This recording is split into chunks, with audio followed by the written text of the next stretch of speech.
Oi, oi, desesperados! Hoje eu vou falar sobre romantismo, as suas características e ele aqui no Brasil, tá, gente? Então, em 1689 teve a Revolução Francesa. Início deram um fim no absolutismo. No século XIX começou o romantismo, que foi uma das causas do fim do absolutismo, porque houve o liberalismo nobre casando com burguês, burguês casando com nobre, tem um avião passando aqui nesse exato momento. Enfim, então houve liberalismo tanto nessa área quanto na arte, na poesia. Então se eu quisesse fazer uma poesia com a receita de miojo, que igual como o menino fez no Enem, na redação do Enem, eu poderia fazer. Se eu quisesse rimar, eu rimava, se eu não quisesse rimar, eu não rimava. Então tinha uma liberdade poética, uma liberdade na arte. Houve a criação de escolas e apareceram os românticos. Ó, tão fofo, né? Os românticos. Pois é, apareceram os românticos. E eles tinham como característica subjetivismo, eles eram muito subjetivos, individualismo e egocentrismo. Por quê? Porque tudo era voltado para as dores deles. Então, eu tô sofrendo porque o meu coração está de tal forma. Ó, dor que eu sinto. Então era tudo voltado muito pra ele mesmo, pra sua dor própria, pro individualismo, sabe?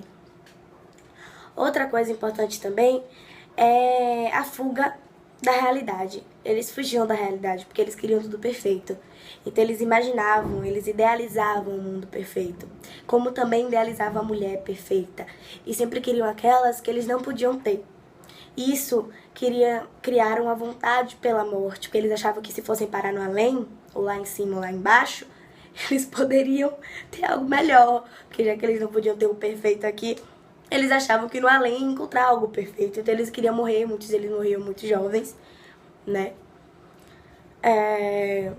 Também tem o sentimentalismo. Sentimentalismo era porque não existia mais aquele negócio burguês e nobre. Tava tudo misturado, burguês casado com nobre, depois do liberalismo, então não tinha mais isso. Então o que foi que aconteceu? Eles começaram a valorizar a pessoa pelo sentimento. Então ele é muito bonito porque ele tem um coração muito sentimental. Olha, ele é muito... ele é uma pessoa muito nobre porque ele tem um coração sentimental. Então houve essa valorização do sentimento. E a natureza presente, porque eles achavam que era um bando de maluco, acho que era a falta de shopping, de internet, porque não é possível. Eles tinham a natureza presente porque eles gostavam de desabafar com a natureza. Macaquinhos, aves, folhas, flores. Então, essas são as características. Romantismo aqui no Brasil. Então, tudo começou no início do século XIX. Claro que primeiro teve as mudanças com a chegada dos portugueses, e depois, em 1922, a proclamação da independência, e esse é o cachorro do meu vizinho latindo, que aqui é uma coisa muito calma, né? Então, teve a abertura dos portos, a biblioteca, as escolas.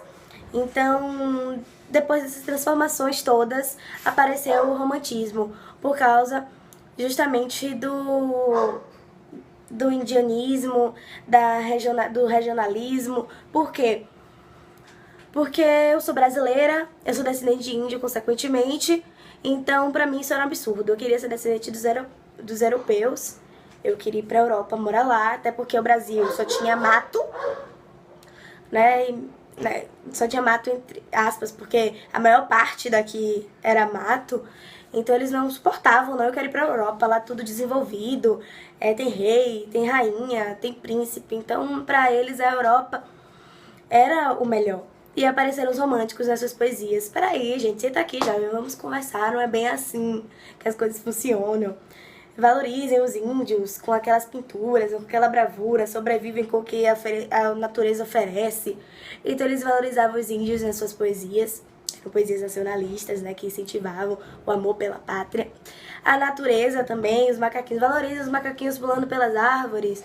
É algo tão bonito. Por que vocês querem morar na Europa? Aqui tem macaco, aqui tem arara, aqui tem papagaio. Então eles valorizavam muito isso, a natureza, nas suas poesias, porque eles queriam despertar esse sentimento nacionalista. Os principais autores é Gonçalves Dias e Gonçalves Magalhães, tendo destaque o Gonçalves Dias. A primeira geração, como eu falei, porque o romantismo foi dividido em 3 gerações. Em primeira, segunda e terceira geração. A primeira foi a que eu falei, a nacionalista, que tem como principais Gonçalves Dias, que tem vários principais obras, como a Canção de Exílio, que é uma das principais obras, e Gonçalves Magalhães, que é outro que também teve grande destaque nessa primeira geração. Então era isso, eles valorizavam a pátria e a natureza. Eles queriam que as pessoas tivessem amor pela sua pátria, já que em pouco tempo tinham conseguido a independência, né? Então foi isso. A segunda geração é a que eu mais me surpreendo, porque parece com os adolescentes de hoje em dia, que são muito parecidos com a gente, que é o mal do século. Por quê? Porque eles eram muito dramáticos, trancavam no quarto pra se chorar, tinham problemas familiares e problemas no amor, eram tímidos, medrosos. Então, como o romantismo tinha muito isso de idealizar uma pessoa, querer muito e não conseguir ter, também a saudade, né, como a gente vai ver agora nesse mal do século, eles valorizavam essa coisa de querer morrer porque não podiam ter aquilo. Então, era tudo muito assim, muito dramático, muito cheio de problema. Pra mim era só aborrecência e ninguém percebia. Muitos deles morreram muito jovens, com 21 anos no máximo. Temos exemplos de Casimiro de Abreu, que ele escreveu A Saudade dos 8 anos, né? Um guri de 17 anos tinha saudade dos 8 anos. Sim, ele tinha, porque ele era um cara muito vivido. Então ele poderia escrever sobre a saudade dos 8 anos, porque lá eles achavam que era tudo perfeito. Aí o cara tinha 17, tinha saudade dos 8, porque quando ele tinha 8 anos tudo era perfeito. Vai entender, né? Mas então, eles escreviam basicamente isso. Eles eram adolescentes burgueses, normalmente. Eles tinham dores, eles eram cheios de angústia, cheios de sofrimento, queriam uma mulher inatingível e uma vontade imensa de morrer. Então eles iam pro quarto, choravam, sofriam, pediam a morte e escreviam. Temos Álvares de Azevedo, temos Junqueira Freire, Casimiro de Abreu, até Fagundes Varela, que ele pode ser encaixado nas três gerações, suas poesias podem ser encaixadas nas 3 gerações, só que o que ele mais se destaca é no mal do século. A terceira geração era a geração condoreira, e esses são os cachorros latindo de novo. E essa geração era comparada a um pássaro chamado condor, que faziam sempre os seus ninhos em lugares muito altos, em árvores muito altas, e que lá poderiam ter uma visão ampla. Então temos como principal autor nosso querido Castro Alves, com uma das principais obras, Navio Negreiro. Ele falava muito sobre a abolição nas suas poesias. E ao contrário das outras gerações, uma das características que vai de contra das outras gerações é o fato de bradar. Em vez de ficar no quarto chorando, sofrendo pelos seus sentimentos, ele queria bradar aquilo para as pessoas. Ele dizia que a praça era das pessoas. Então tinha muito isso. E outra coisa também, ele botava nas suas poesias erotismo. Em vez de ver uma mulher ingênua, doce, anjo e virgem, igual como as outras gerações, ele via a mulher como uma pessoa de carne e osso. A gente lê a poesia e dá pra perceber que aquilo não é idealizado, não é intocável. É algo real, uma mulher de carne e osso. Como ele dizia em uma das poesias, deitada na rede, com cabelos soltos e roupão meio aberto e seus pés descalços. Então é algo muito real. Isso é o que se diferencia também. Então é isso. Vamos gravar. Porque literatura, de certa forma, é um pouquinho gravar. Então, primeira geração, nacionalista. Pátria, indianismo, né?